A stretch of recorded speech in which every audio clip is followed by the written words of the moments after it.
Dr. Jones?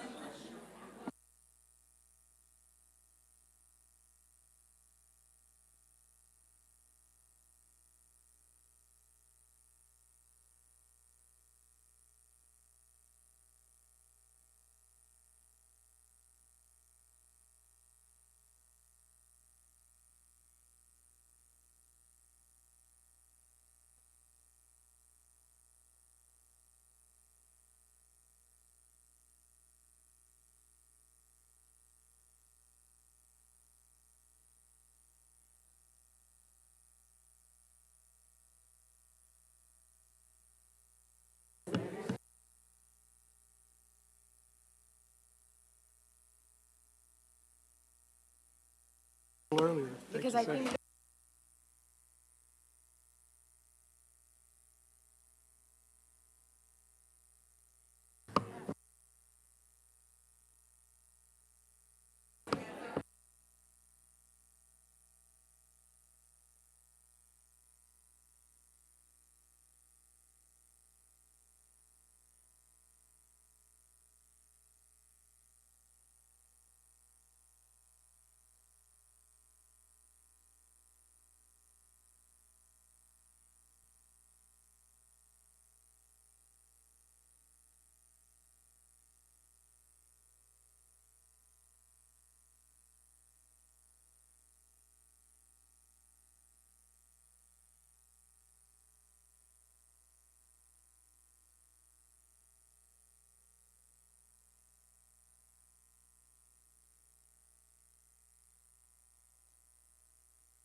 Not as much as last time.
Everybody can keep talking. We're not starting yet.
Okay.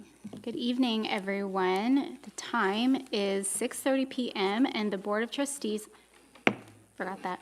The Board of Trustees of the Lamar Consolidated Independent School District is called to order. This is the regular monthly board meeting being held on August 18th, 2026. We have a quorum with all members present. Please join me in a moment of silence to observe as you feel appropriate.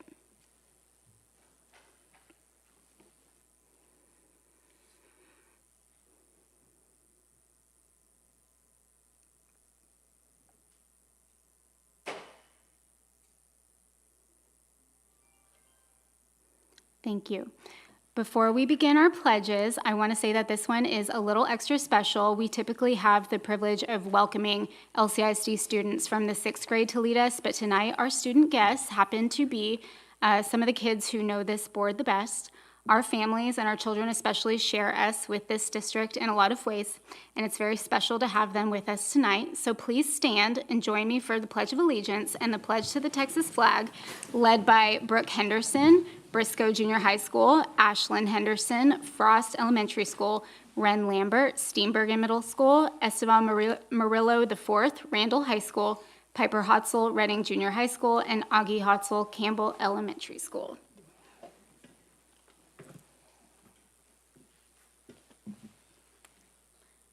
I pledge allegiance to the flag of the United States of America and to the republic for which it stands, one nation, under God, indivisible, with liberty and justice for all. Honor the Texas flag. I pledge allegiance to thee, Texas, one state, under God, one and indivisible. Good job, guys. Wait right there, and we're going to take a picture real fast. Go to the front, take a picture. Yeah, go to the front. Go to the front. The whole of your kids, the whole board.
Also, Hannah Marsters couldn't be here because she has soccer practice. Yes, so we missed her. Okay, the next item on the agenda is recognitions and awards, so we're going to go back down now. Good evening, Board President, trustees, Dr. Nivens, Lamar CISD community, and those who have joined us in person or virtually tonight. It's the start of a new school year in Lamar CISD, and we are excited to honor the outstanding work of our Lamar CISD Performing and Visual Arts Department, whose work recently earned Lamar CISD the District of Distinction designation from the Texas Art Education Association. And we're also going to give a special shout out to our newest members of the class of 2026. So it is my pleasure to announce that Lamar CISD has officially been named a 25-26 Texas Art Education Association District of Distinction, one of only 109 school districts statewide to receive this prestigious honor out of more than 1,200 eligible districts.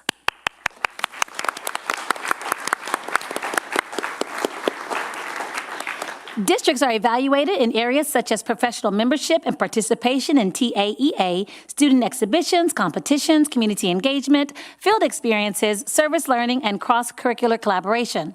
Lamar CISD met or exceeded the standards in every area of evaluation, reflecting the exceptional work of our visual arts educators and the district's ongoing commitment to providing meaningful artistic learning opportunities for every student at every grade level. Congratulations goes out to all of the dedicated dedicated teachers across our district who help bring the arts alive every day for our students. And we're happy to have here with us tonight 3 members of the Lamar CISD Visual Arts team who all played a special role in the District of Distinction process. We've got Joan Marsh Hansen from Terry High School.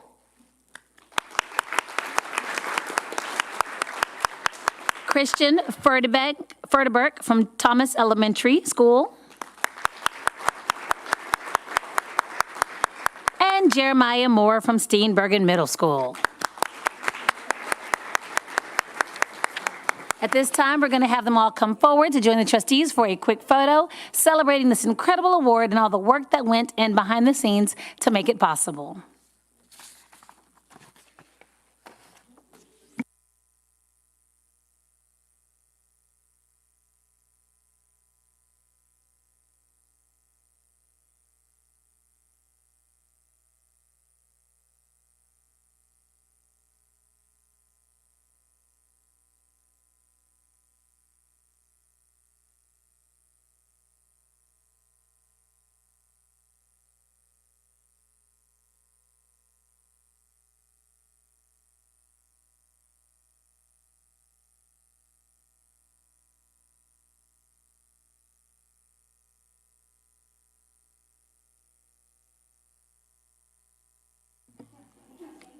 Congratulations again. And Dr. Nivens and trustees, you can return to your seat as I make this next announcement. We also celebrated another district milestone last Wednesday when 46 Lamar CISD seniors crossed the stage at Tomas High School during summer graduation. Our summer graduates show remarkable resolve and dedication, and we're proud of each of them for the work they put in to graduate, and it was a joy to see them celebrate with their families and friends last week as they officially joined the Lamar CISD class of 2026. Congratulations to those graduates, and a big thank you to all the teachers and other district staff who worked with those students over the summer to make their graduation dreams come true. Dr. Nivens, that's all the recognitions we have at this time. Okay, we will now have board member reports and shout outs. Trustees, please keep your comments to 1 to 2 minutes. Would anyone like to go first? Mr. Williams? President Hotzel, I come tonight with an attitude of gratitude. I'm just so grateful for this outstanding district that we have the privilege to serve. There are several items that I want to express my attitude for or gratitude for. I want to thank the communications team once again and everyone, absolutely everyone who added value to the fantastic events we've had preceding the school year, including the block party, the convocation, and the new staff stampede. You did an outstanding job. Thank you for everyone who's gone above and beyond the call of duty to get us off to a good school year. I want to thank you, President Hotzel, for allowing our children and my grandchild to lead us in the pledge tonight. That was very special. Thank you for that very special moment. I would be remiss in my duties as a doting grandfather if I did not recognize my grandson Van and Bella and tell you how proud I am of you for being good citizens, because that's what we work hard to do here is educate students to be good citizens, good, positive, productive citizens, and that's exactly what you are. I was very proud when I was notified this summer that Van mastered all his STAR exams and that Bella had graduated with a 4.0 GPA, and I was so grateful. So grateful to the Silver Track and all the teachers that have taught my grandkids over the years at Cora Thomas and at Reading Junior High and Wright Junior High and Randall High School. I'm so grateful to all the educators throughout this district. Tonight we're going to hear some very good reports of advances that schools are making in our TEA ratings, and I have the privilege and I'm grateful to be able to teach students from throughout the district that have wind up in my college class. It's a core course And I'm proud to say that we are turning out a great product here at Lamar CISD. They never cease to amaze me. I've had the privilege to teach students from every color track except Thomas at this point, but the green track, but I'm sure they're going to be, I know they're going to be just as outstanding, because when you hear the TEA report this evening, you're going to know that Tomas is off to a great start. Also, I'm going to end with this. I'm going to express my gratitude to my fellow board members who continually go above and beyond the call of duty.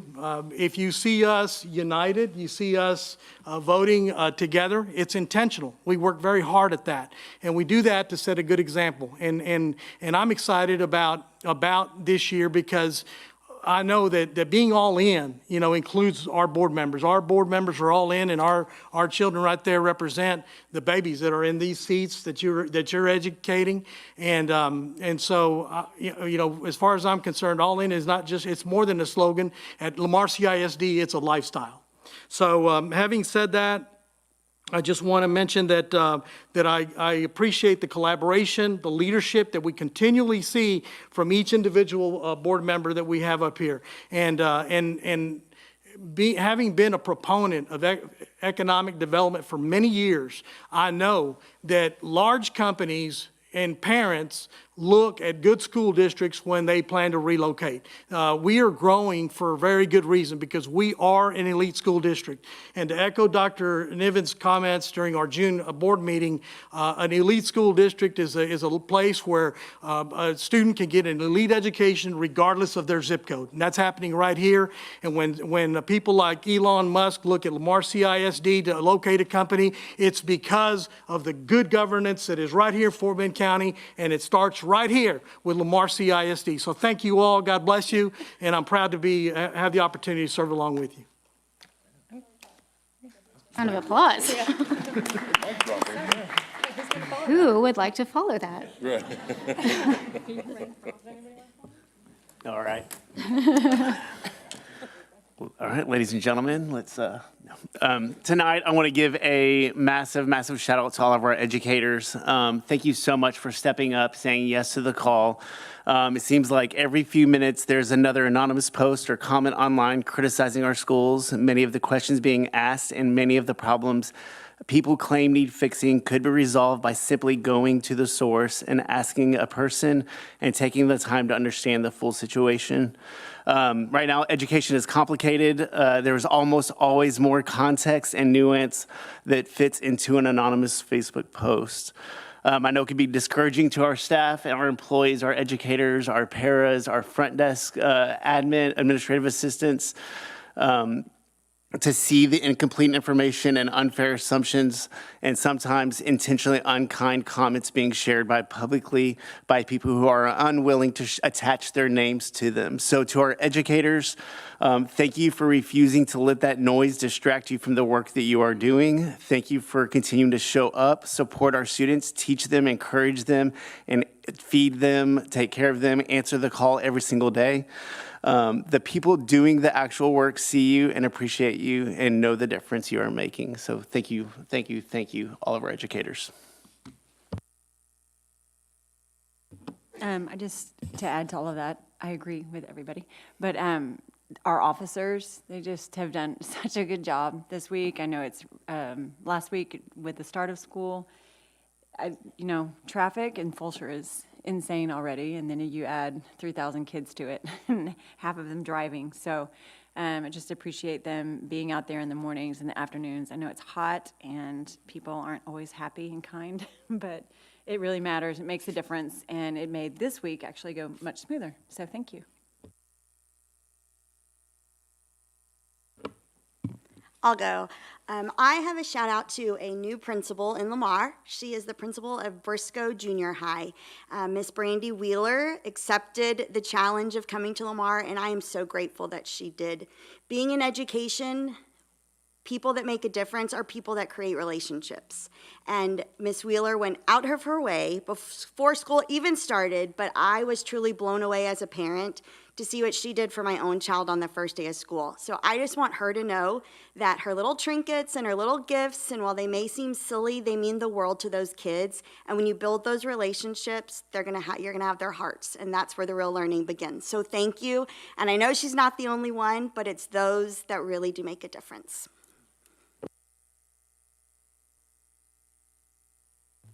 Anyone down there? Okay, I echo that sentiment with Ms. Wheeler. She has actually come to the Parents of Briscoe meeting, and so it's really great to have her that close with the campus. I'd also like to congratulate, which the cat's out of the bag for these campuses, but the A-rated campuses, there is a whole lot of work behind those ratings, and our students and staff deserve to be celebrated. And a special shout out to Terry High School, what an accomplishment. And to Foster High School for earning the highest high school score in the district. Congratulations to all of the A-rated campuses. And to echo Suzanne's sentiment, a huge shout out to the officers who have been helping with traffic at Foster, Briscoe, and Wertheimer. While we navigate all of the construction on FM 723, I know it has not been easy. Some of these officers came straight from their morning assignments at our elementary schools and then stood out there in the heat helping with traffic. The traffic patterns have continued to change, people have been frustrated, and I am sure dealing with the complaints has not been easy. But they kept showing up and doing everything they could to keep our students and families safe and traffic moving. Special thank you also to Fort Bend County Sheriff's Office for stepping in and helping. This has been a moving target, and I really appreciate everyone who has gone above and beyond. I'd like to thank the officers that have been out there, Officer Mailing, Seda, Feliciano, Guajardo, Hahn, Radar, De Leon, Smith, Harris, Garcia, Edge, K-9 Siren, and Sergeant Tyler. We truly do have the best police department. They show up, they step in wherever they're needed, and they take care of our kids. I'm incredibly thankful for each of them and everything they do for Lamar CISD. All right, I think everyone's echoed everyone, but I just want to say it feels like this has probably been one of the best starts to the year that we have ever had. And yes, there is a lot of negative online, but there is so much more positive right now. And I just think that that's a huge kudos to our staff and our parents and our students who are just getting to a point where they refuse to engage with the negative, which is a very hard thing to do, but you have to do it. And I said something at convocation, like, you're not fighting this battle alone. That is true, but don't be tempted to go fight the battles on Facebook either. You don't have to do that. That's not yours to carry. So that being said, way to go, everyone, for a great start to the year. I don't believe we have any committee reports. No? No, okay. Dr. Nivens, is there a superintendent report? Yes, ma'am. Well, hello, everyone. Hello, trustees. I want to give a shout out to a few folks. First, to the trustees for recognizing the hard work of the staff. That's not common.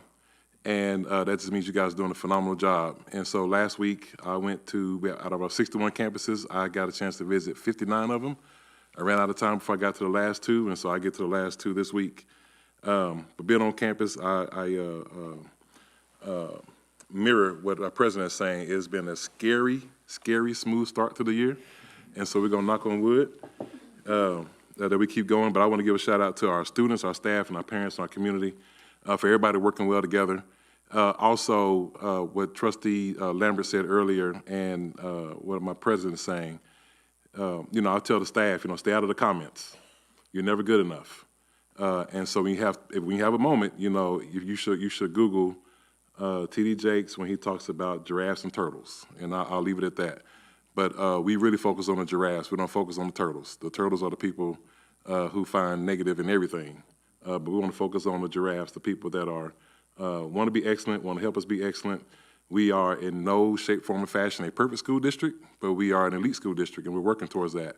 And our young people are very important to us, and our staff is very important to us. And so we want them to know that, and we love you guys. We pray for you all the time.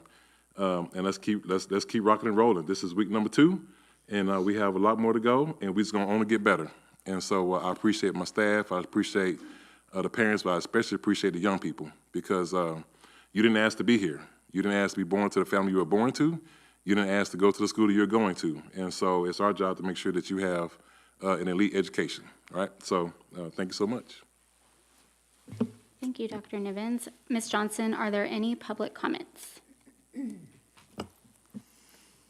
It is the desire of the Lamar CISD Board of Trustees to appropriately and effectively fulfill its governance role in accordance to best practices for quality organizations and to the applicable provisions of the Texas Education Code.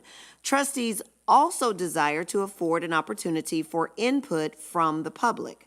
Members of the community who wish to address the board must have completed a public participation public comment card and submitted it before the presiding officer called the meeting to order. Public participation allows individuals to address the board regarding posted agenda items. Public comment allows individuals to address the board regarding non-agenda items. Trustees may not respond to public comments as they are prohibited by law from discussing or deciding any subject that is not on the board's publicly noticed agenda. All patrons desiring to speak and who have completed the participation or public comment form will be heard during that portion of the meeting before final board action is taken on an agenda topic. While speakers generally have 3 minutes to address the board, the presiding officer may establish an overall time limit for public participation and public comment and adjust the time allotted to each speaker when necessary to accommodate a large number of speakers. However, no speaker shall be given less than 1 minute. All of this is in compliance with HB 2840. Each speaker tonight will have 3 minutes. Each speaker must address the board from the provided podium unless special accommodations have been requested and approved. Speakers are to present their remarks to the board and not to the audience. Speakers having complaints against individual district employees may only address the board after filing a complaint form and in the manner provided for in board policy, DGBA employee complaints, F&G student and parent complaints, GF public complaints. The presiding officer or designee shall determine whether the speaker has filed a complaint according to policy. Any speakers who complain of individual district employees during public participation or public comments may be directed by the presiding officer to refrain from naming the employee and will refer the speaker to the appropriate complaint policy. School board meetings are meetings held in public, but they are not public meetings. While the board values hearing from members of the public, trustees will not answer questions or respond to comments from patrons. Speakers will not engage in dialogue with the trustees. Please state your name when you come forward. Our first speaker tonight is Ashley Welch.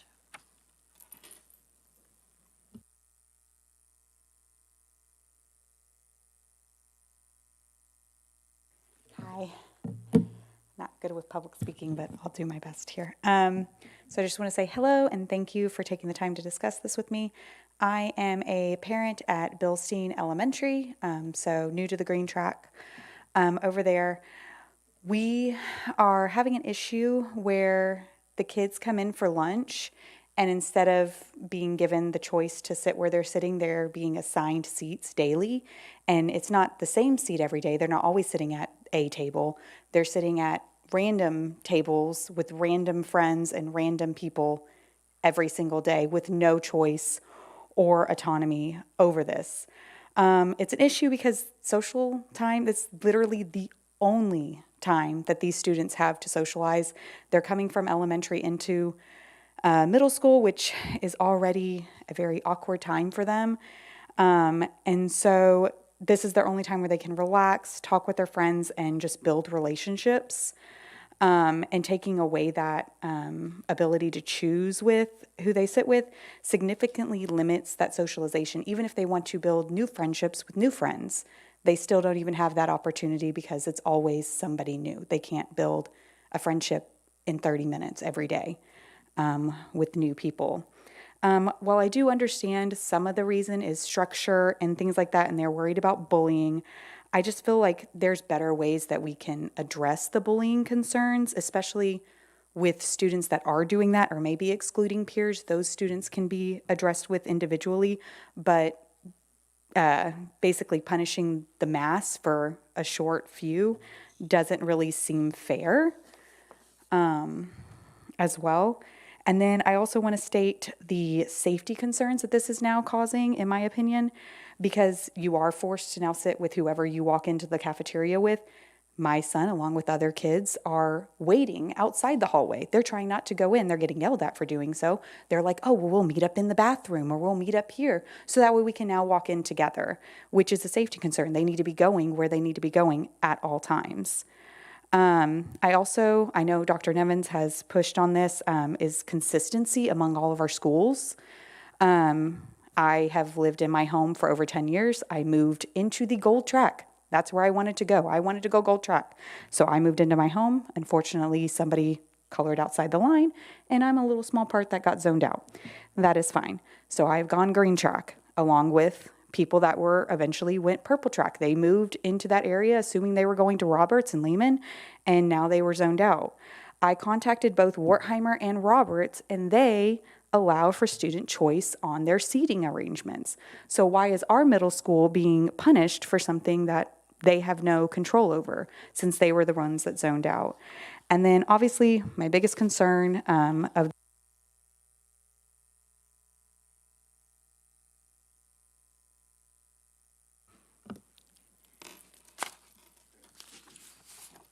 Our next speaker is Jax Welch.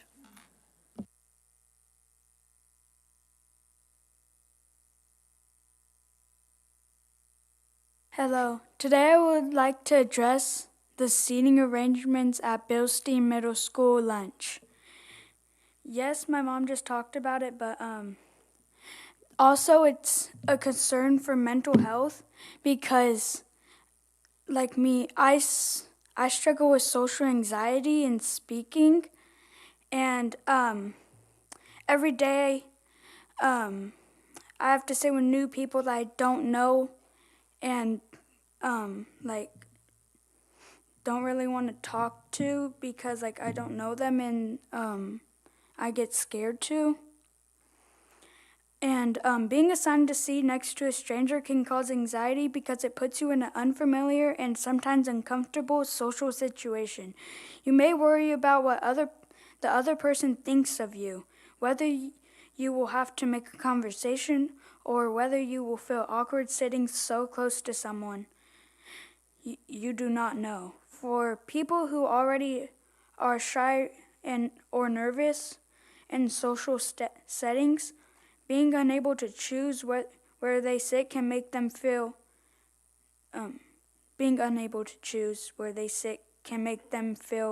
trapped or uncomfortable. Even though sitting next to a stranger may seem like a small thing, the uncertain and lack of control can create a strong sense of anxiety. There's also petitions being signed against it at the school. I have one right here in my folder. So yeah, that's all I have to say. Thank you for your time. Thank you. That is all, madam. Thank you.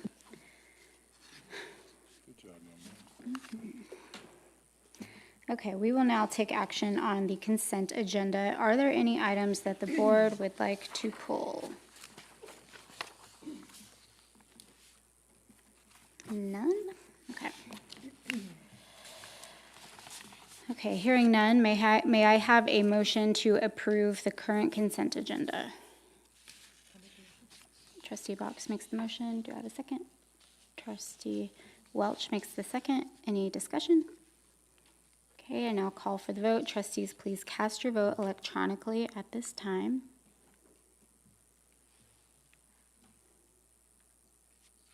The motion passes.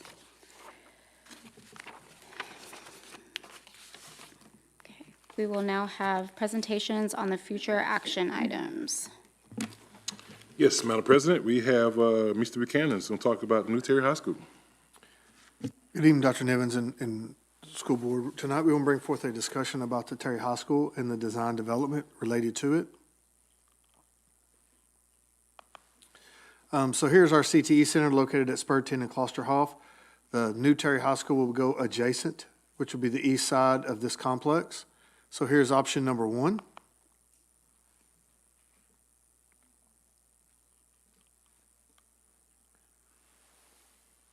Here's option 1 along with the CTE Center.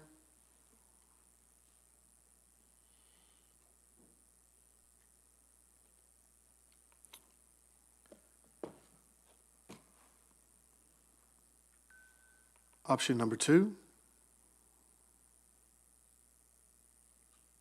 Option 2 with the CTE Center.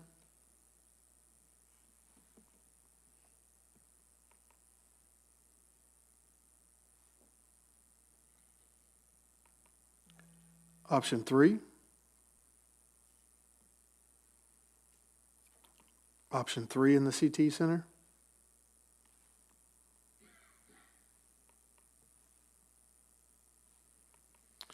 So the new Terry High School, we have a design committee meeting on August the 26th at 4:45. The committee will review each one of these options and rank the 3 options, and we will bring back to you for consideration at the next month's meeting.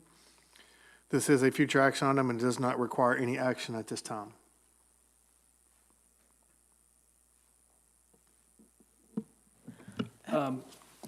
It has been assumed, as far as I am concerned, and as far as I understand, that we are going to automatically transport the names from the current Red Trek buildings to this building and to the others. And I think it's worthy of a conversation, whether or not we should do that or keep the names on the current buildings. And I'll give you, for instance, Beasley Elementary. It was an elementary school that's existed for a long time, and we just repurposed that school and made it a kind of a new school. But we kept the name Beasley Elementary on that particular building.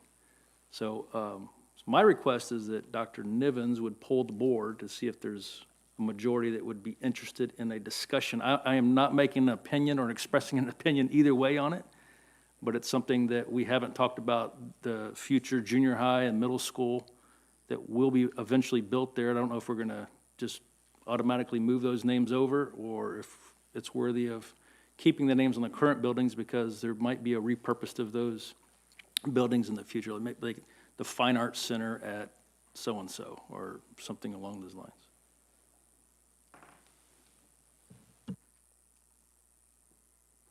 Any other questions about the design itself?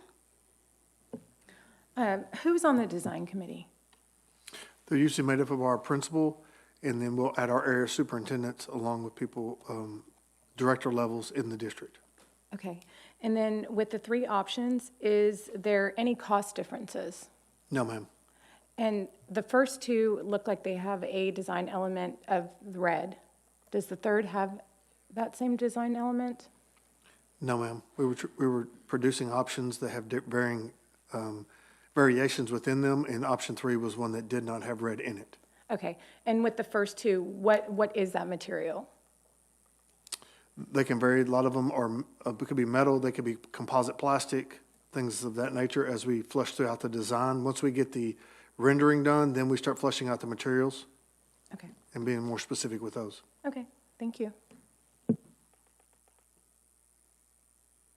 Mr. Buchanan, you mentioned that the new Terry High School will be located east of the CTE Center?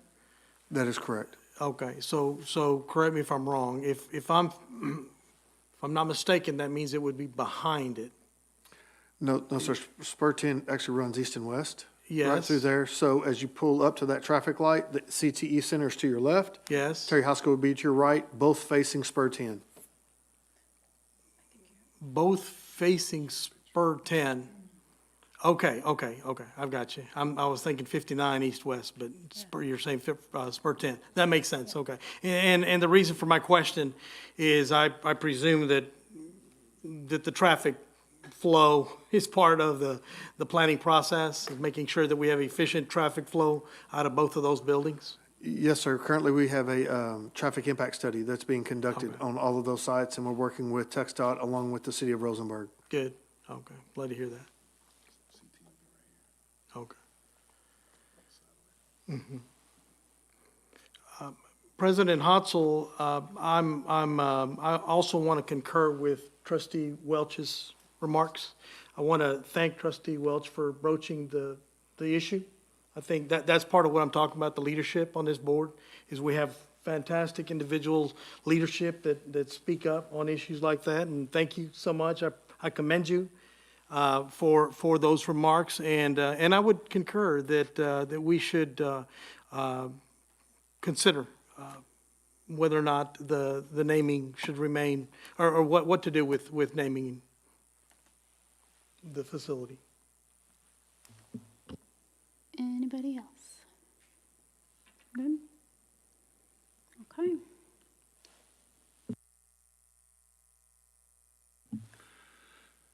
All right, Madam President, trustees, we have Mr. Buchanan again, our CFO, to talk about our 2026 tax year assessments.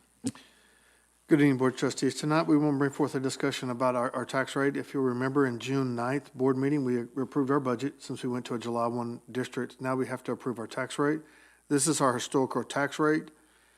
In 22-23, we were at $1.2420. Last year, we were at $1.1469. We're proposing this year to be $1.1390. So how does this tax rate impact and look like compared to last year? If you look at the green, the 25-26 tax rate, we had a total tax rate of $1.1469. If you look at the light purple on the bottom left, we're looking at a total tax rate of $1.1390. Differencing being that the M&O tax rate got compressed to $63.90. We're also proposing a 2-cent increase in our INS tax rate, still keeping our overall tax rate at a decrease. That 50-cent INS tax rate will increase our INS revenue by $6.2 million and will allow the district to pay off our debt sooner. So how does this impact an average homeowner? So based on the average home values inside of our district, our last year's tax rate would be an annual cost of $33,257.94.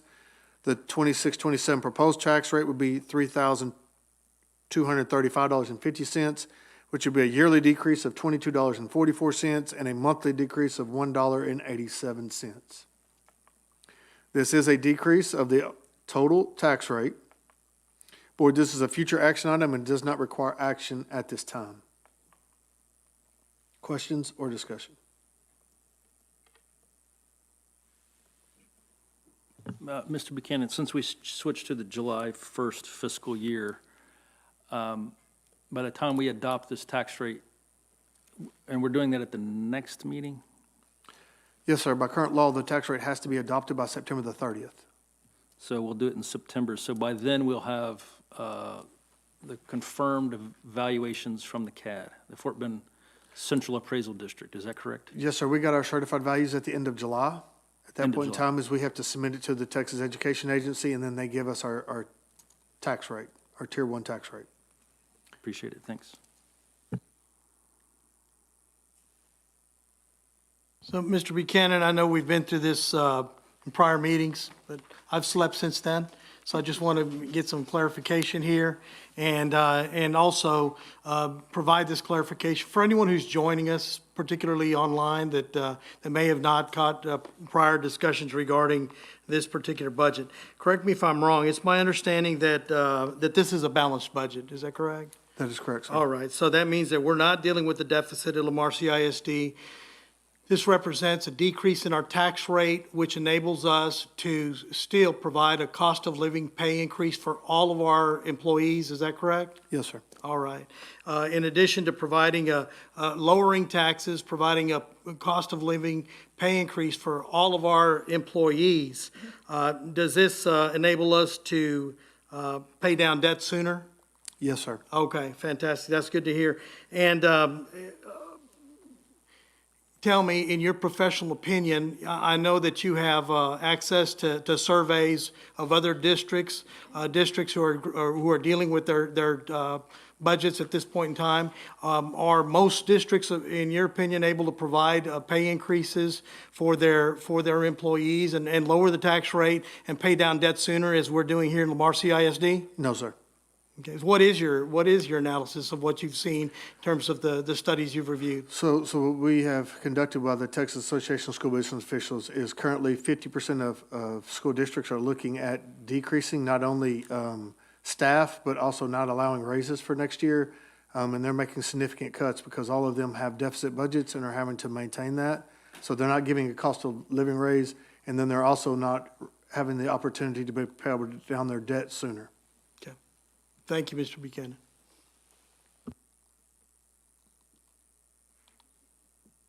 Thank you.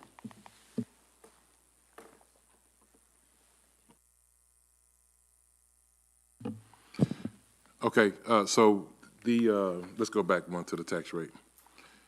Couple of comments I want to make is, first, I'd like to thank CFO, Mr. Buchanan, and his team for the hard work that they've been doing. Again, you know, when we go out for bonds, you know, that's when the turtles come out. We go out for bonds. That's when the turtles come out and they have all the misinformation. And so I always want to challenge the community to pay attention and make sure that we are doing what we said we're going to do. And so for the past few years, we've passed bonds without raising the tax rate. And you can see here that we continue to lower the tax rate. And so I just want people to pay attention to that, because, you know, there will be time for another bond in the future, and we'll have the same conversation. You know, we try not to raise the tax rate as much as possible. You know, I pay tax to Lamar CISD as well. And so we try to make sure that we are good stewards of taxpayer dollars, and that, you know, we do everything possible not to tax people out of their homes. And so we want to stay within our means and stay within our budget. And so we want to do that and make sure that we keep our tax rate and we lower it. If we don't keep it the same, we at least lower it. But also, when we talk about giving a cost of living raise, in the Lamar CISD, we are self-funded with insurance. That means that we are our own insurance agency. Very few districts in Texas still do that.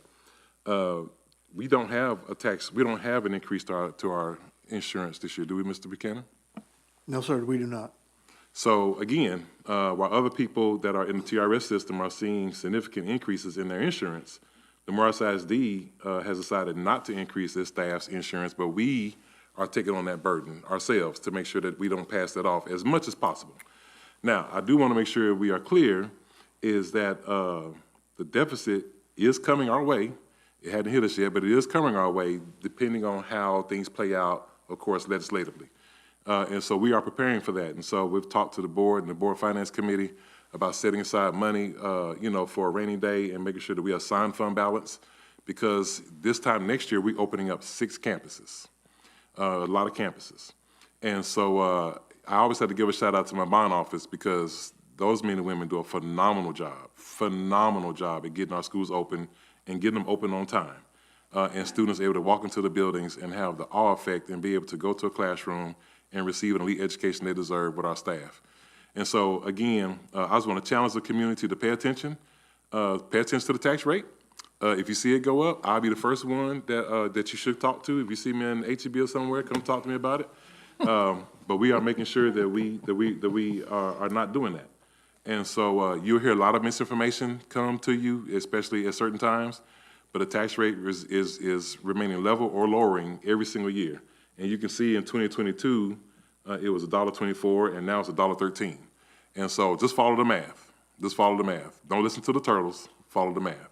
And so I appreciate the support that everyone has given us to make sure that we are able to provide students with optimal facilities, because our students deserve the absolute best.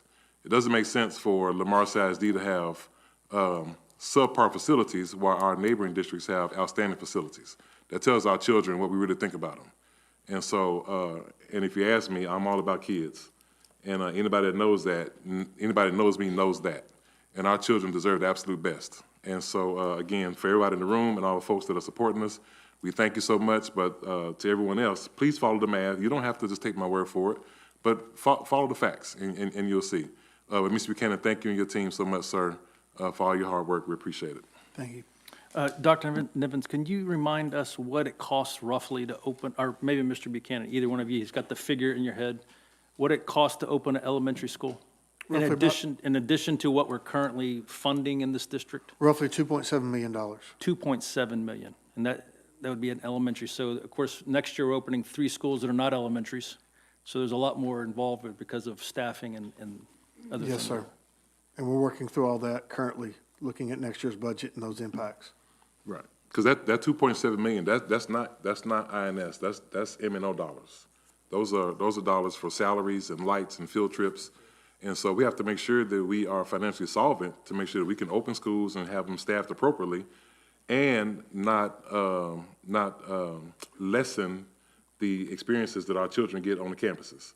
And so we have to be good stewards of taxpayer dollars. And so I will say it again, years ago when we were overstaffed at the secondary level, this board supported me in making some decisions in cutting 100 positions due to attrition, due to attrition, so we can be in this point right now today, that we can still give raises, we can still open schools, and we can still remain upright financially in the school system. And so those come with some hard decisions that you have to make. And I appreciate this board for supporting me and making those decisions, supporting my team in doing that. And so, but again, that 2.7 million and more comes out of our M&O fund balance, our M&O tax rate, and not our INS tax rate. And so there's a very big difference in that. Yeah, and I'll just, for those who might not be following this, like I used to before I was on this board, basically the M&O, maintenance and operation, is how we fund salaries. You cannot fund salaries anywhere in Texas with bond money unless it's for the bond office employees. So all the new teachers and all the new staffing has to come out of the maintenance and operation fund, of which, the overall tax rate, my point is we're lowering the overall tax rate, and we're still opening these new schools, and we're still giving current employees raises all at the same time. And it's a very good thing.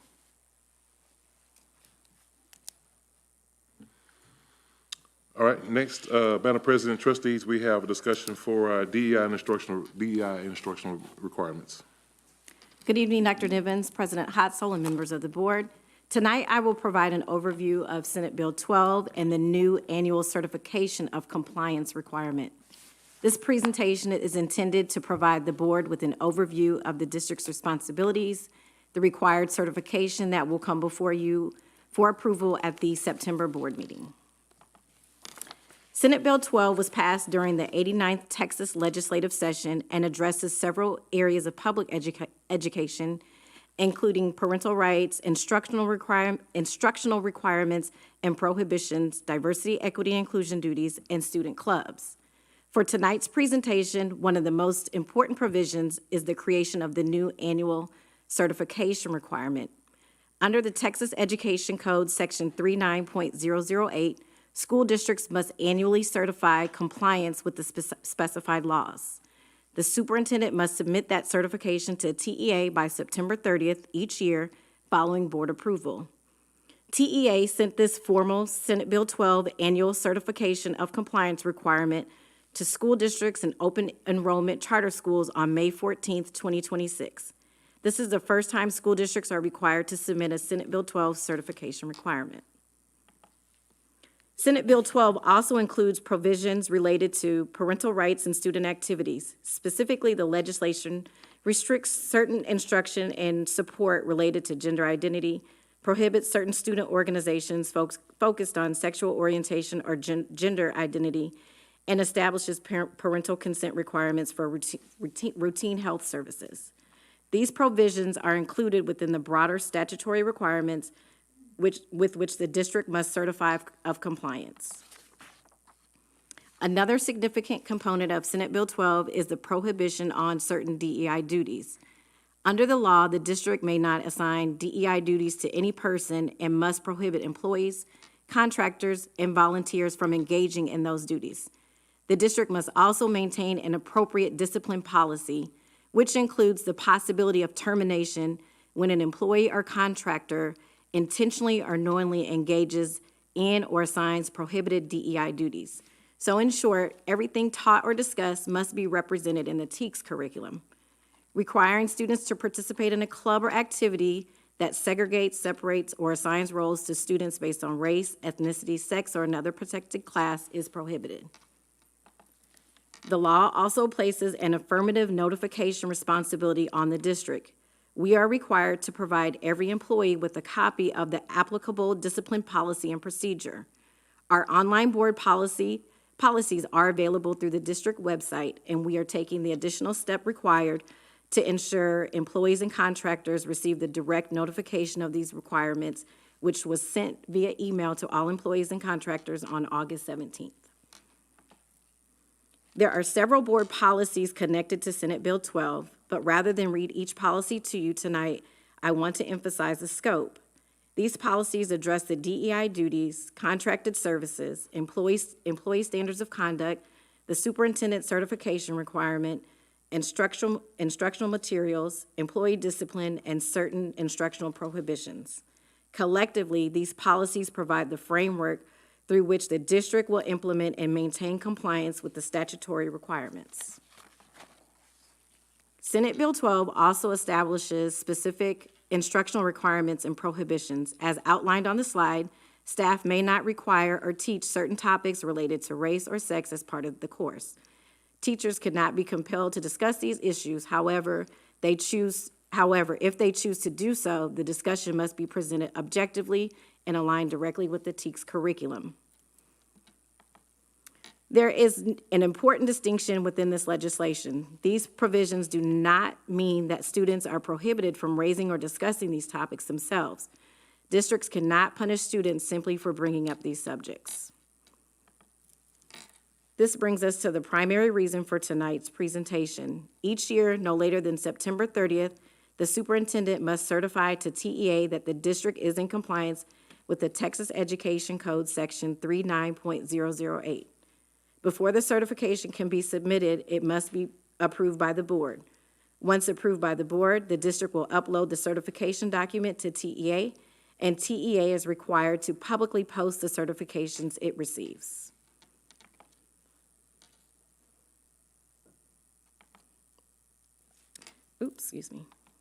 There are 3 actions that the district must complete. First, we must document the employee and contractor notification that we completed on August 17th with the email containing the required information.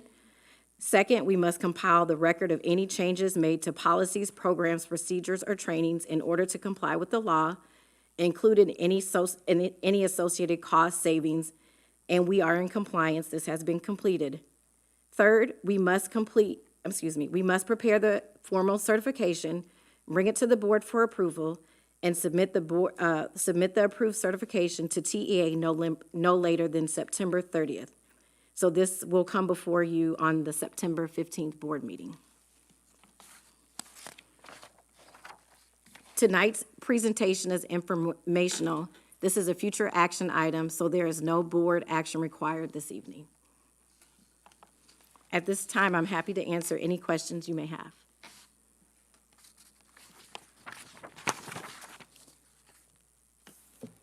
I have a question. So what was identified looked like 9 board policies, but there were no programs, procedure, or trainings that were altered, correct? In the board policies? No, outside of the board policy. There were no programs, procedures, or trainings. Go back to your other slide. Which one? The last slide. Oh, I'm sorry.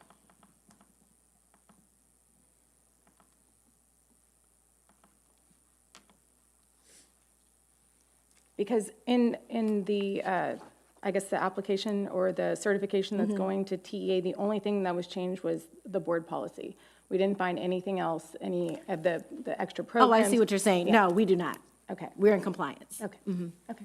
Thank you. Thank you.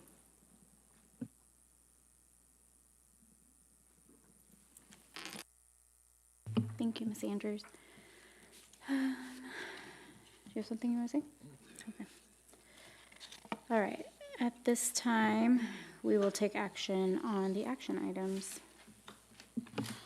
All right, trustees, we have Mr. Buchanan again to talk about the CT annex. Good evening, Board. Tonight, we will bring forth a discussion and possible approval of a architect contract and procurement method for the future CTE Annex Site Development Project. This is located in Kendleton, which is in the southwest portion of our district. Where the blue star is located is where the 80 acres that we're discussing tonight will be located.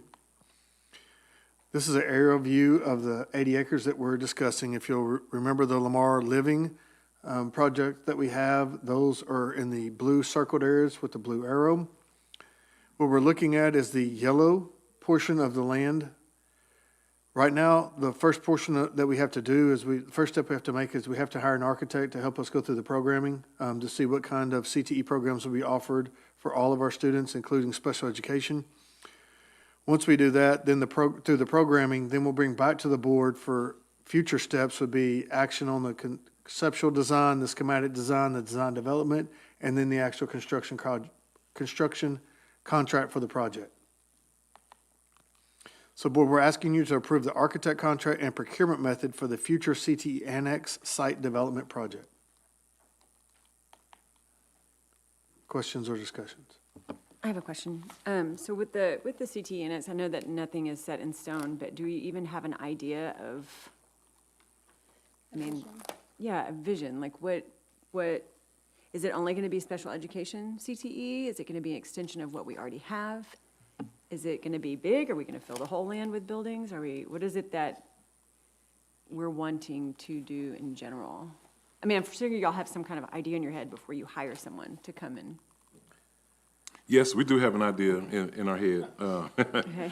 Actually, I spoke to the board about this a few years ago. Understanding that not all students fit in every situation, all students still have to leave our school system ready and prepared for life. And so this annex is going to be for students that may not fit in a traditional setting, but they still need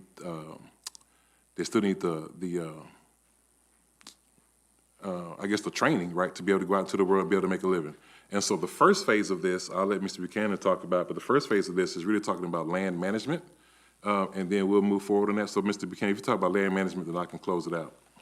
So one of the things that we're looking at is not only the usage of the land, but the cost to maintain it. So now that we have 80 acres, is how do we maintain it? One thing that we were looking at was being able to put a barn and use animals and rotate the animals through section of the land to maintain the land. Keep the trees down, keep the grass down, things of that nature. Some of our students don't have show animals, things of that nature, but they can use this as a land management to say, how do you rotate it, documenting it, how you moving the lands back and forth, but also taking care of the animals themselves. We're also looking at some of the buildings out there are structured like a school, but are not worth putting in the money to develop them like that, but allowing our police department to use it for active shooter trainings so they can go out there and use those for those areas as well.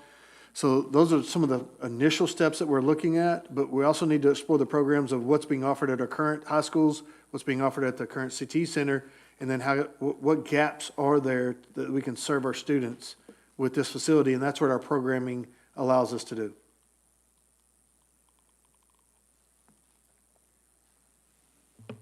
I'm sorry if you said this during your presentation. How large is this yellow area? 80 acres. 80 acres?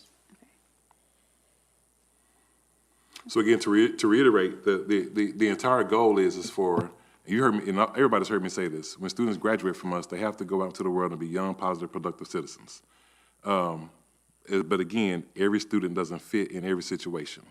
And so this will allow us to give more opportunities for students who may not fit in a traditional setting to still be able to get their hands-on experiences, earn some industry-based certificates, and do the things they need to do to be able to go out into the world and make a good living. And so along with Dr. Lazar and her team, we'll be talking about what other programs we can offer, but this is just the first phase and the first step to that. But the main thing is to help us give students as many choices and opportunities and options as we can, so when they graduate, they can go out into the world and be successful young adults. So with hiring an architect and all of that, the other steps that you mentioned will come before that? No, they come after we hire the architect. So the architect is the first key component that we need to start developing what that programming looks like. So by hiring the architect, they're the ones that set and start going through our programming, because all the rest of your design is based off the programming that's inside, that will be utilized on site. So the architect helps the district vet through that and walk through it. We're also recommending Stantec, which is the same architect that designed our CTE center. So they already know what programming is currently there, adding what's currently at our high schools to help us develop what this programming, along with district employees, what will be on this facility. So are we envisioning Powell Point students as well as other district students? So eventually a larger building Yes, yes, than ma'am. just the land management. I know the action item is about an architect, but I do just want to say that I believe last year when Trustee Henderson, Box, and I went out to Powell Point, something that we talked about with the staff there was how much the kids would benefit from horses out there as a therapeutic tool, and just to take care of them. And I guess there's something very calming about horses and stuff like that. So I wonder if we could look at something like that out there, possibly. Yeah, everything's on the table. I mean, you know, our theme this year is all in and changing the game. We're going to change the game. So everything is on the table. We're not saying no to anything. We're going to say yes and. Okay. And then the money for this is coming from future bond? If you remember, Board of Trustees, we had a proposition that was a separate pot for a CTE center. What we're doing is using the savings from that CTE center to leverage an additional annex at this site. Okay. All right, any other questions? So that's the 2022 bond that we built the Yes. current CT. Yes. That was my question too. So we don't have necessarily a set budget other than what we didn't spend from that approval, what we didn't spend on the new CTE center. Is that correct? That is correct.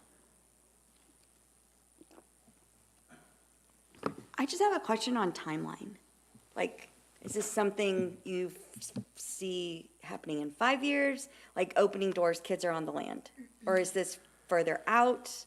Usually it takes us between 12 to 18 months for the design phase to get the construction contract. So that's what we're looking at as our preliminary schedule to start construction to open within the next 2 to 2.5 years for the facility to be open. One more question, follow-up, and I should have asked it before, Ms. Henderson. Do you have a ballpark figure in your head about what we spent on that CTE building that we just opened? I do not, sir. Can you guys can the administration get that to the board? Because I think the public would be interested in that. So, thank you. All right, anybody else? Okay, may I have a motion for the Board of Trustees to approve Stantec Architects for the design of the improvements to the future CTE site development project using the competitive sealed proposal procurement method and authorize the superintendent or designee to execute the agreement? Trustee Lambert makes the motion. Do I have a second? Trustee Welch seconds. Any discussion? All right, call for the vote. Trustees, please cast your vote at this time. Motion passes. Thank you, Mr. Buchanan. We will now have reports and presentations on the information items. All right, trustees, we have Dr. Maxwell coming to the podium.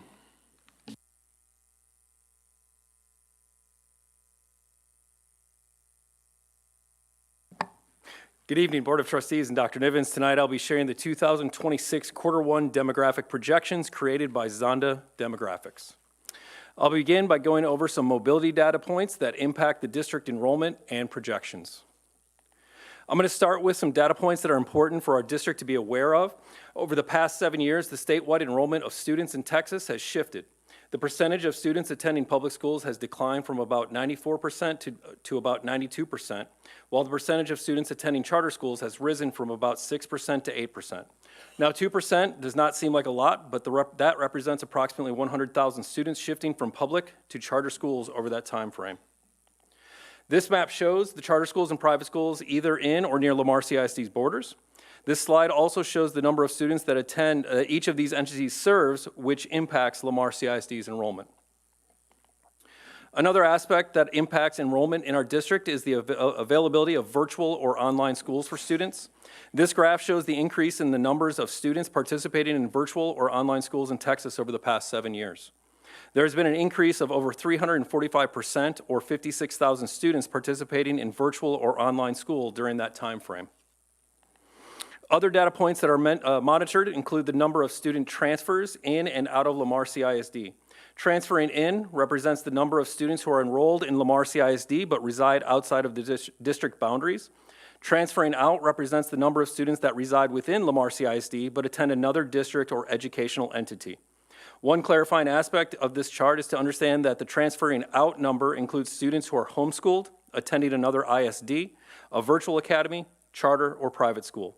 As you can see, the number of both transferring in and transferring out has increased over the past few years. So, where are the transferring in students coming from? The highest number of students are currently living inside the Fort Bend ISD or Katy ISD boundaries. These are most likely students of Lamar CISD staff members or children of active military or peace officers. But also as important, where are the students transferring out going? During the 25-26 school year, 1,203 students attended another ISD. 2,326 students were enrolled in charter schools, and 379 students were enrolled in virtual entities. Looking at the percentages of these three possibilities, please notice that the virtual option is the one that is growing. This option most likely includes students considered to be in the homeschooling situation. We also compare newcomers and leavers within the district. Newcomers include any students in grades 1st through 12th grade that were not enrolled in our district the previous year, while leavers are any students in grades kindergarten through 11th grade who were in our district the previous year but are not currently with us. As you can see, we have more newcomers compared to leavers, with a gain of 1,731 students. Also of note, our leavers decreased when compared to the 24-25 school year. So now let's look at single-family housing in our area. The number of annual housing starts and closings in the Houston region is almost identical, 36,588 compared to 36,599 respectively. The greater Houston area experienced 38,568 new home closings in the last 12 months, an increase of 1.1%. Builder surveys again report that affordability and consumer confidence are keeping consumers on the sidelines, leading to a tempering of new home activity. I did want to mention that when compared to our area to the nation, we have much more positive growth outlook in comparison. For the nation as a whole, new home closings declined in 2025 after increasing in 2024. Starts also declined after a significant upswing after 2023. This is our favorite table, which from Region 4 ISDs, ranked by annual closings during the first quarter of 2026. Again, Lamar CISD is number 1 on this list in almost every category. One number that we always kind of want to look at is the future housing sites, which is at 61,230. This shows that our growth should continue well into the future. So taking a closer look at Lamar CISD starts and closings, you'll notice that there were 1,248 starts and over 1,000 closings for quarter 1, which is an increase when compared to the previous quarter. So the market may be picking up again in our area. LCISD still has nearly 4,300 starts for the entire 2025 year, and as for closings, there were nearly 4,600 closings for the year. Now this shows housing data by elementary campus zones. Our highest activity areas are Slavinsky Elementary, Becerra Elementary, and Morgan Elementary. And when you look at Velasquez, they have over 15,000 future sites, which is attributed mainly to the Austin Point development. Overall, we are still seeing hypergrowth numbers in multiple elementary zones across the district. So now taking a closer look at the single-family and multifamily housing activity across Lamar CISD. This map shows all subdivisions, both active and future, inside Lamar CISD. The district has 92 active subdivisions with more than 1,700 homes under construction and approximately 6,600 lots ready to be built on. Groundwork is currently underway on more than 6,700 lots within 30 subdivisions. The most active subdivisions within our district include Tamaron West in the Slavinsky Elementary Zone, Emberley and Brookwater in the Becerra Elementary School Zone, the Preserve at Rosenberg in the Meyer Elementary School Zone, and Cross Creek West located in the Haygood Elementary School Zone. The top future subdivisions include Austin Point, Amandera, Heritage Bend, The George, and Wenzel Ranch. From these two maps, you can see that growth is occurring or will occur across the entire district. Now jumping into multifamily housing activity. There are currently 8 multifamily developments under construction within the district comprising 2,500 units. There are currently 14 multifamily developments in the planning stages comprising nearly 7,500 future units. But just as a reminder for our apartment student yield in Lamar CISD, on average for each unit we receive 0.251 students. But if you look at the age of the apartment building, the newer complexes built during or after 2021, the yield drops to 0.151 students per unit, as the older complexes produce more students on average per unit. Taking a closer look at some of these multifamily developments, here is Alexan Fulsher within the Randall Elementary School zone. 330 total units planned with leasing expected to begin very soon. Ascend at the Parkway within the Tamaron Elementary School zone. 343 total units planned with leasing currently underway. U.S. Fairgrounds within the Meyer Elementary School zone. 310 total units planned with leasing expected to begin very soon. Townstone at 359 within the Terrell Elementary School zone. 384 total units planned with leasing expected to begin soon. So now let's jump into some projections. This table shows the enrollment of students by cohort or grade level over the past 5 years. For the last school year, our ninth grade cohort was the largest, followed by the 4th grade. So now let's looking at 10 years. As a reminder, this table shows projections from Zonda for the district for the next 10 years. Looking at overall trends, the district is projected to grow by an average of 2.5% to 3.9% annually over the next 10 years. And put another way, we are projected to add between 1,600 and 1,900 new students annually. And just so the board is aware, the current enrollment for Lamar CISD as of this morning was 49,849. These are the projections by elementary campuses. The green indicates approaching capacity, while yellow indicates overcapacity. One campus that I want to point out is the new campus that just opened this August, Becerra Elementary. These new projections had the campus at 904 students by late October 2026. This projection is approximately 90 more students than the projections that were used to create the zone. This campus was recently capped with new students overflowed to Culver Elementary School, but Adams Elementary will open in August of 2027, which will reduce the enrollment at Becerra Elementary. Also, Haygood Elementary has approximately 100 more students than projected currently. Melton Elementary has approximately 50 more students than projected. Thus, both campuses were capped on August 12th, and new students to the zones will be overflowed to Tamaron Elementary. In this area, Cantu Elementary will open in August 2027, which will reduce the enrollments at both Haygood and Melton Elementaries. These are the projections by the secondary campus. Again, the green indicates approaching capacity while yellow is over. Just be aware, board, that this does not include our new secondary campus, all 3 campuses, which come on board in 27-28, and will relieve the purple track of Fulsher High School, Lehman Junior High, and Roberts Middle School. Zonda has given us projection ranges, low, mid-range, and high, which are shown on the slide. You can see the slide, the conditions that would need to occur for each of the projections to come to fruition.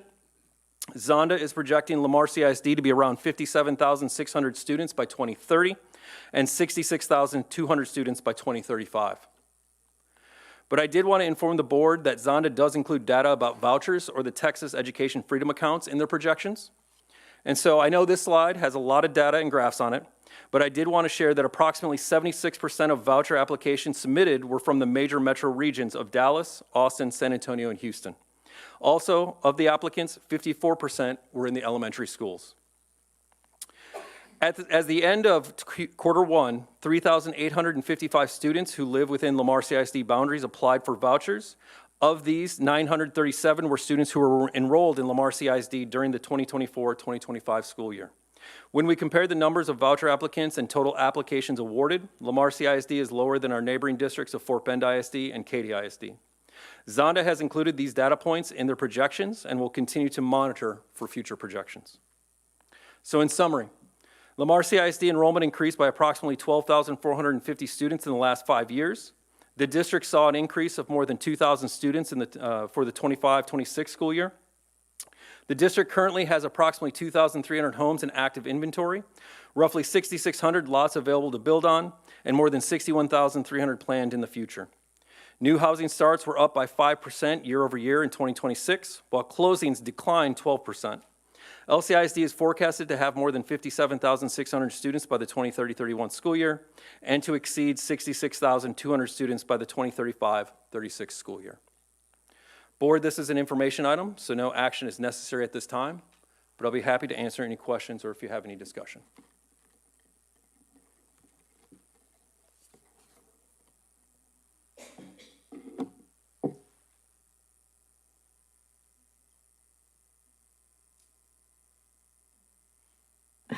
All right. Well, this isn't one of the fastest growing that you showed here, but I've heard some concerns about neighborhoods, specifically Evermore, which is being zoned to Frost Elementary.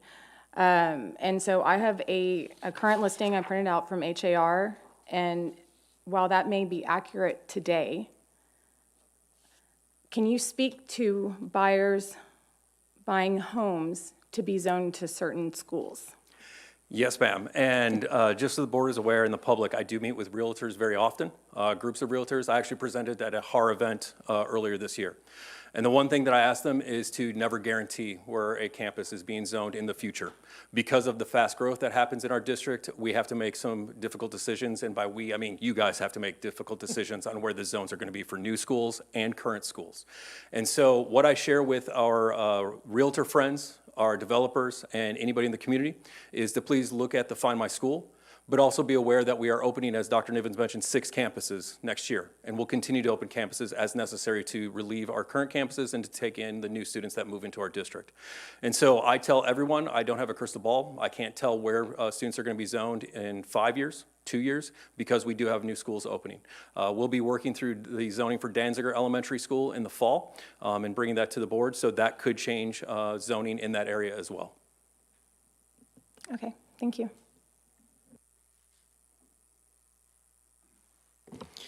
So one of the warnings I hear from my colleagues who are trustees at other districts is to be careful not to overbuild. And so what is the secret sauce there? Well, how are we managing that conundrum? So the enrollment management department does not monitor just the fast growth campuses. We monitor the enrollment at all of our campuses. And then I report to Dr. Nivens what is happening and what we see is going on in the future. And so again, then we have to work through what is going to happen for our campus to ensure that we don't get overbuilt, so we don't have to close campuses.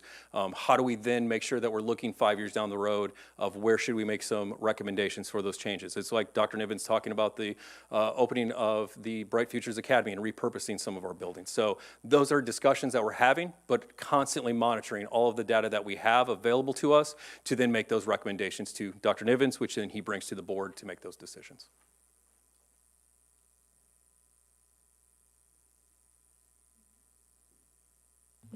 We set our budget for this year based on moderate projections for 25 or 26, 27. So are we on track for that, or how do We are on track for that too. Okay. And just so you guys know, I monitor the differences between the projections in each campus and the projections in the district. The last 2 years, Zonda has been plus or minus 1% when it comes to the entire district for projections. Wow. The other thing I wanted to ask was, when I visited some purple track schools on the first day of school, and I was driving down 1093, and I did see all those Heritage Bend. Mm-hmm. I don't think I'd seen those before. I think you said 7,000 homes in there. Yes, approximately it's a 3,000 acre development with the Heritage Park, Texas Heritage Parkway going down the middle, approximately 3,000 homes going in that area. Okay, so when we see a neighborhood that massive coming in, how many new homes have to be built to justify, okay, we need an elementary school in this neighborhood? The good thing about Zonda is because they bring in all that information into the projections, we can then look at not just number of homes, but how many students we expect to receive from that development. And then, as Dr. Nivens mentioned, the amazing work by the bond office, Mr. Buchanan, of having a land bank available, working with those developers to have land available or purchasing land in some of those new areas, then we can be ready to go if schools are needed to be built in those areas to compensate for all of the people moving in. Okay. Thank you. Any other questions? Thank you, Dr. Maxwell. All right, next up. All right, trustees, next we have Mr. Moore, Brian Moore, coming to talk about our most recent STAR accountability data. Good evening, Madam President, honored members of the board, Dr. Nivens, and members of the public present. We've come to you this evening to speak about the 2026 final STAR scores and accountability ratings. Just as a reminder, the STAR test is the current measure of student success utilized in Texas public schools. The test measures success based on 3 different performance levels, which is approaches, grade level, which is passing, meets grade level, which means that you've met the expectations, and then master's grade level, which means you're fully prepared to move on to the next grade level because you've mastered the content. Looking at our results for reading language arts, at the approaches level, we remained steady. We had a modest gain with meets and also a modest gain with master's grade level. For math, we remained the same at approaches, the same at meets, and only had a slight loss with master's grade level. Looking at science performance, this is where we saw the greatest growth. We saw growth in approaches, meets, and masters, with the most significant growth being in the master's grade level, moving from 23% up to 35% of students mastering the subject area. Finally, with social studies performance, we remained steady at 82% at approaches. Meets moved up 2 points, and then also masters moved up 2 points. Just some updates to consider. The 26-27 school year will be the final time that STAR is scheduled to be implemented. Starting next year, it will be replaced with what's called the Student Success Tool. We presented to you last fall. That's a test that will be administered up to 3 times a year. As we receive more details from the agency this fall about the implementation, we'll bring it forward to you all as another information item. The A through F accountability system has 3 different components. The first one is student achievement, what students know and can do. We have student progress, how students have come or how campuses have done compared to other student groups or other campuses. That has 2 different scores within it, and that's academic growth, which is individual student-based, and then relative performance, which is the campus compared to other campuses of like demographics. And then we also have closing the gaps, which is how different student groups do, and are we closing the gaps between the different student groups.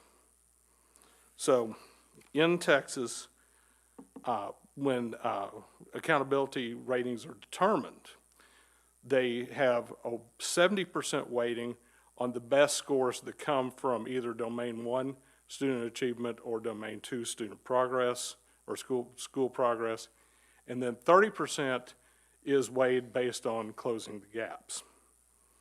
For 2026, our scores were 88 for student achievement, 80 for academic growth, 87 for relative performance, and 86 for closing the gaps. So when we look at which are the best scores, the agency took the 88 from student achievement, and that was 70% of the weight, and then 30% of the weight was the 86 from the closing the gaps measure. In total, we received a score of 87, which is a B rating. We did drop 1 point compared to last year, but we stayed at a very strong overall score at a B. Looking at our campuses, our elementary campuses that earned an A rating included Adolphus, Austin, Bentley, Campbell, Carter, Dickinson, Faggart, Hubenack, Lindsay, Melton, Thomas, and Williams. Our secondary campus, remember that accountability scores for junior highs and middle schools are combined. Our secondary campuses that earned an A included Banks and Bilstein, Briscoe, Wertheimer, Lehman and Roberts, Redding and Ryan, Foster High School, Fulshire High School, George Ranch High School, and for the first time, Terry High School, and coming right out of the box for the first time, Tomas High School. So we very much celebrate those gains. Going to our B-rated campuses at the elementary level. Our B-rated campuses included Arredondo, Bowie, Culver, Frost, Gray, Haygood, Huggins, Hutchison, Jackson, Meyer, McNeil, Morgan, Pink, Randall, Tamaron, and Terrell. Our secondary campuses at the B rated level included Wright and Steenbergen, Randall High School, and Lamar Consolidated High School, who made an 89. They were very, very close. So hopefully this time next year, we'll be celebrating them on the A list as well. Our C-rated campuses include Phelan, Smith, Taylor Ray, Velasquez, George and Navarro, Lamar and Wessendorf.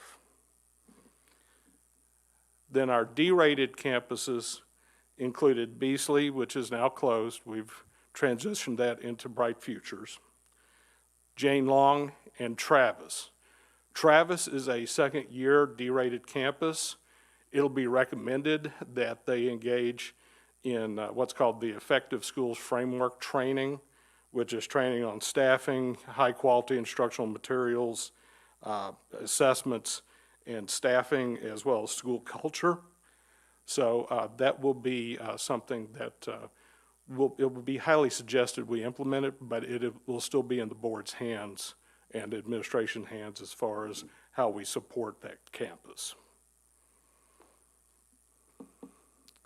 The district did not have any F-rated campuses this year. Looking forward to distinction designations. Distinction designations are awarded to schools that perform in the top 25% of their cohort group of 40 campuses. They can earn distinctions in areas such as reading language arts, math, science, social studies, student growth, post-secondary readiness, and closing the gaps.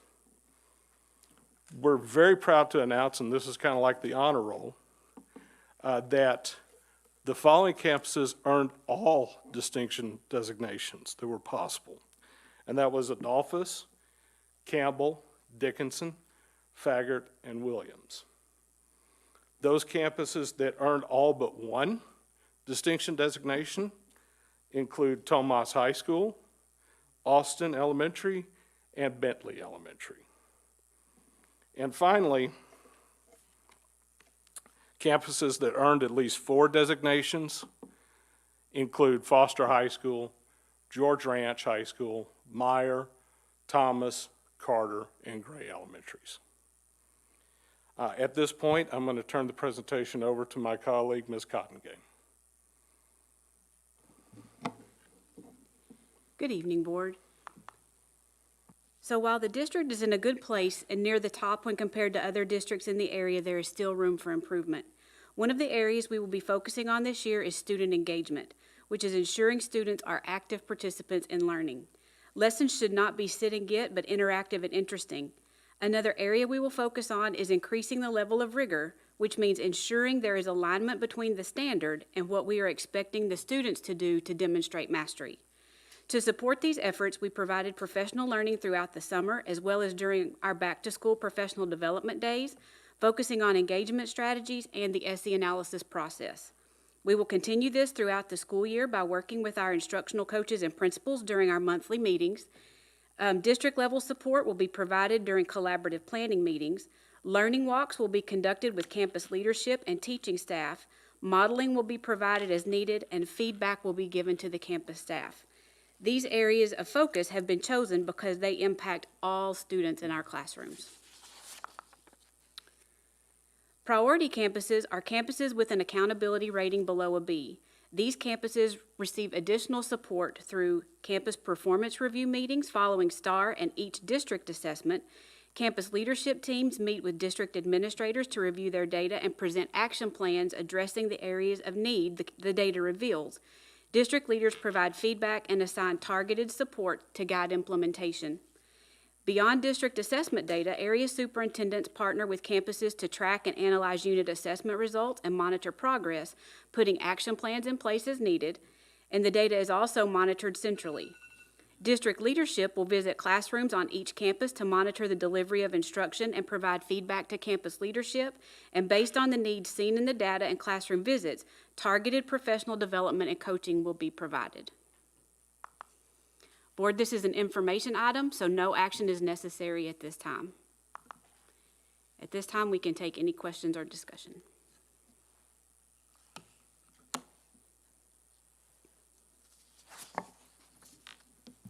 Mr. Moore, was it this past year that the TEA changed the standards for the STAR test? Or what, or? They haven't changed the standards for the STAR test in quite a while, but it was the past legislative session where the legislature passed the SST rule to move away from the STAR test and move towards the student success tool and the 3 tests per year. Maybe that's what I'm thinking of. I know there's been a lot of talk of it in the last couple of years. Yes, sir. Do you have by any chance, did you prepare a chart comparing us to some of our neighboring districts? No, I did not. Because I want to just point out to the public that my old district, where I went to K-12, Fort Bend ISD, is a B, but it's a low B compared to us, first of all. Second of all, a lot of the other districts that get a lot more attention in this city than we do, Cy-Fair and Katy, we are right there neck and neck with them in our scores. And that's a testament to Dr. Nivens and Ms. Cottengame and everybody else. So all the teachers out there, everybody's kicking butt. So I really appreciate that.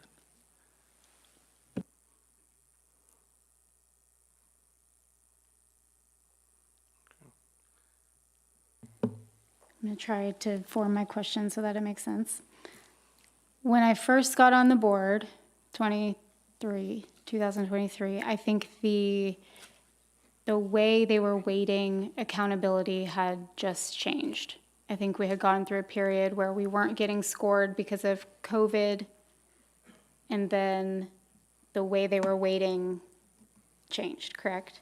Yes, there was 2 things that happened back to back. First was COVID, and then shortly after COVID, there was a change in several standards within the accountability system without letting districts know in advance. Correct. And that had precipitated a class action lawsuit Right. that stopped ratings from being issued, if memory serves, the 22-23 and 23-24 school years. Okay. And then starting after that, this will be the second contiguous year we've had ratings resume. Okay. And I read something that said that the ratings are the years are blocked in 5-year That is correct. periods. So are we, after this next STAR year, are we entering a new 5-year block? Did anything change with that? We'll enter a new 5-year block starting in 28. 28, with with SST, so many new acronyms. And by that time, we'll be in the new accountability system with the new test. Okay. So we're kind of always chasing, a new standard set by the state. Yes, ma'am. Well, 87 ain't bad. And I'm really, really proud of this district. The Board of Trustees sat through a mock PLC at our Team of 8 training, and I think Trustee Henderson was the only one who knew what she was doing. The rest of us were just mind blown. And so I know that for all the new teachers who were preparing kids for a STAR this year, it's a big challenge, especially if you did not get a degree in teaching, because apparently this stuff just isn't taught. You have to come here and learn it, and we do our best to teach it. But I also just want to thank, all the teachers, all the paras, the bus drivers who get our kids to school, and even child nutrition who fuel these kiddos' brains. You're all doing an amazing job, and we're just very proud. So thank you. Anybody else? I've got some. Oh, let me. I can wait. You go ahead. Okay, Henderson. When we look at our overall data, we are dropping in lowest in academic growth. Can you speak to what we are doing to teach all kids, and not necessarily just getting them to the test, but our data is showing that we're not growing them? Actually, I think that question is better answered by Ms. Cottingame. That's a focus for us this year, and as a matter of fact, one of our goals, we call them hoppers and droppers, and our goal this year is 0 droppers. And so we are working very closely with our campuses on how to monitor that data and what to do with those, how to group those students, how to understand the data, and then what to do with the students in those groups, so that we can make sure that we are growing students, because that's a concern that we see when we look at the data as well, is we have some high-performing campuses, but we need to make sure that we're growing all of our students.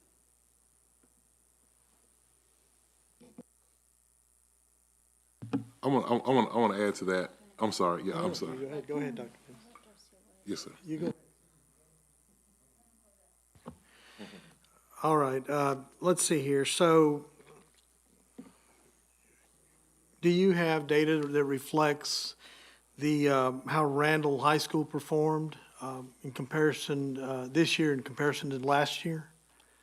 That's easily accessible. I do not have it right off of my Generally, it's my understanding that they increased in performance, They correct? did improve. I Yes, sir. just can't quantify that Okay, for you at this okay. point. And I'm thinking it's something like 82 to 87. Yeah, I believe you're right. I believe it was either 3 to 5 point gain. So I want to give them credit for that progress. There've been a couple of changes of administrators at Randall High School, and I just want to give credit to Randall High School for that improvement. But I want to emphasize how proud I am of Terry High School. I believe Dr. Smith is with us this evening. Great job. Just shout out to you and the entire team over there. Kudos. I'm so proud of that. Great work. Keep up the great work. I also want to shout out to Lamar Consolidated High School, 89. In my class, I round up, so that's an A. That's an A in my grade book. So great job, Lamar Consolidated High School. Mr. Ben Hernandez and the Blue Track team over there, you all did a great job. Keep up the great work. I also want to emphasize how proud I am of Tomas High School. Great job, Tomas, coming right out of the blocks with an A. That's the way to be. So good job to Tomas High School. If you think about it and you look, I mean, Foster High School remains an A-rated high school. Fulshire High School remains an A-rated high school. George Ranch remains an A-rated high school. If you take a look at our 7 high schools, we primarily have A-rated high schools in our district. That is incredible. And those that are not improved, went from generally an 82 to an 87, and Lamar's going to be there. And so great job to everybody who adds value. And to me, that's basically where you want most of your A ratings. I mean, I'm not saying that A ratings are not important at middle school or at elementary. Obviously, they are. We want our students getting a good start. But to know that we're graduating students from A-rated high schools is a testament that we're setting them up to thrive, to make a living. Because as Dr. Niven's grandma said, students who can't make a living will take a living. And our students are thriving, they're good, positive citizens, and we're teaching them how to make a living and to thrive. And when I get them in my classroom at the college, I know we're turning out a good product, and I'm not in the least bit surprised by any of these ratings at our high schools, because those kids come in my classroom and they perform. Okay, and as Dr. Nivens pointed out earlier, we're not perfect, but we are an elite school district, and a school district where students have an opportunity at an elite education regardless of their zip code. So, thank you. I just want to chime in. I also think, like George did say, schools that are already at a certain level, just because they stay there, not be dismissed, but also be acknowledged that, we see that too. So although we're praising other schools, we're proud of all of what's going on in the district. But also, I think what would be interesting, maybe another time when you present, is for us to see, or even just to be able to get it to the board, like a feeder patterns, like the grades, even broken down into the individual grades, and then organized in a chart by feeder pattern, so we can kind of see, just overall, kind of gives a bird's eye view of what's going on, and it'd be interesting to see that. Anyway, that's it. We can do that for the board. That'd be great. All right, so to go back to Trustee Henderson's question, and Ms. Cottengame did a great job answering it. I want to go a little bit deeper, and so at the Team of 8 training, as one of the trustees mentioned, is that the board went through a POC. Actually, the group is the POC. They went through a collaborative planning meeting. We trained them and talked them through the SE analysis, right? And so student expectations, the SE analysis, is a tool that we have so we can dig deep into the curriculum, so we are teaching what we're supposed to be teaching. We're teaching it the way we're supposed to teach it. And we're having intentional conversations about what the engagement looks like, what the activities look like, what the data looks like, and we're talking about individual students. And so the only way you're going to have an elite educational system is when you meet every child individually. So that's why we talked about the CT annex, right? Every student doesn't fit, and every round ball doesn't fit into the square peg, right? So we have to make sure that we're doing everything possible to meet individual student needs. And so the SE analysis and our lesson planning document and template gives us that opportunity to do that, and gives teachers that opportunity to talk to each other about individual students and know that Roosevelt needs something different than Jackie, so they both can grow. And so those are the conversations that we're having, and that's how we'll be able to continue to move our school system forward to make sure that we are a elite school system. But Madam President, I want to thank you so much for recognizing the staff, because I don't want to downplay any other profession, but education is difficult. It is very hard. Teaching in the classroom is extremely hard. That's why the teacher shortage is real. It is very difficult. And so, when you have scores like this that we're celebrating, we have to also recognize that we have people in the classrooms, we have adults in the classrooms probably that are still in the classroom right now. We have teachers still on campus right now, doing bulletin boards, writing lesson plans, calling parents. I was emailing back and forth last night with the principal at Randall High School, and she was calling parents last night at 9 o'clock. And so our staff is, y'all, I don't have the words to say how proud I am to be the leader of the Lamar CISD and work with the people that I work with. And so it's not just the instructional staff, again, but it's our paraprofessionals, it's our child nutrition employees, it's our bus drivers, it's our police officers, it's our security officers, it's everyone in this district that's pulling their weight to make sure students have an opportunity and we're taking care of kids. And so my challenge to you is, I always give a challenge is, when you're on the campus and you see a teacher, you see a public school employee, say thank you. Say thank you, be nice, be kind, give them a donut or something, or a muffin. Because it's extremely difficult. It's extremely difficult. And so Lamar CISD, Dr. Andrews, I'm gonna put you on the spot. We talked about our vacancies. How many vacancies do we have right now? 76. We have 76 vacancies in our district with 6,500 employees. Other districts around us are still in the hundreds, 500, or so. And so we have 76. So that means we're doing something right in Lamar CISD. And I wanna stand at the rooftop and the mountaintop and shout that. And I always want to celebrate our staff and our teachers and everyone that speaks life into our young people. But thank you, board, for allowing us to do this work and supporting us in doing this work. So again, thank you, Mr. Moore, for the presentation. I'll also add that we have lost the least amount of employees compared to other districts as well. That's right. All right, that's all. Okay, are there any items on the future consent agenda that trustees would like to pull for discussion at the September board meeting? Yeah, I don't necessarily need a discussion. It might get to that point, but with item 12C, Okay. unfortunately, it continues to be a very controversial topic in this world Okay. for reasons unknown to me. But just having a little more understanding of what that item will detail Okay. would set us up for a discussion if one is necessary. Okay, any others? All right, the time is, I don't know, it's 8:15 PM. We are adjourning to closed session pursuant to Texas Government Code Sections 551.071, 551.072, 551.074, and 551.082, the Open Meetings Act, to discuss personnel, land acquisition, or consultation with our attorney.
We are now back in open session. It is 9:53 PM. We have a quorum, and the meeting is adjourned at 9:53 PM.